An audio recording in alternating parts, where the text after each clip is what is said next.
వాళ్ళందరి ఇంటెన్షన్ ఏంటి? ప్రజాస్వామ్య దేశం, నిరంకుశ పాలన, అన్యాయపు అవినీతి అరాచకం లేని దేశం, అభివృద్ధి వైపు పరుగులు పెట్టే దేశం వాళ్ళ కళ, వాళ్ళ ఆశయం.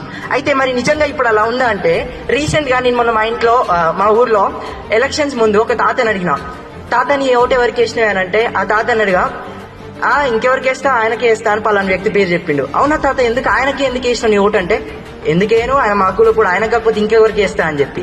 ఓ కులం చూసి కూడా ఓటేస్తారా అని చెప్పి నేను పక్కనే ఉన్న అమ్మమ్మని అడిగిన, అమ్మమ్మ నీ ఓటు ఎవరికి వేసినావు అని చెప్పి. అయితే అమ్మమ్మ అంటే, నేను ఆయనలాగా కులం చూసి ఎందుకు ఓటేస్తా, ఆయనకి ఏలే ఓటు అంది. మరి నువ్వెవరికి వేసినావు, ఎందుకు వేసినావు అని అంటే, వాళ్ళు ఒక్క 500 ఇచ్చిరు కొడుక, వీళ్ళైతే 2000 ఇచ్చిరు, అందుకే వీళ్ళకే గుద్దిన నా ఓటు అని చెప్పి. అంటే ఇక్కడ మనం అర్థం చేసుకోవాల్సింది ఏంటంటే, మతగజ్జి రాజకీయాలు, మాకుల పోడని ఓటేయాలు, డబ్బులిచ్చి ఓట్లు కొనకడాలు ఇప్పుడు కామన్ అయిపోయాయి. దీనికా స్వాతంత్ర సమరయోధులు పోరాటం చేసింది?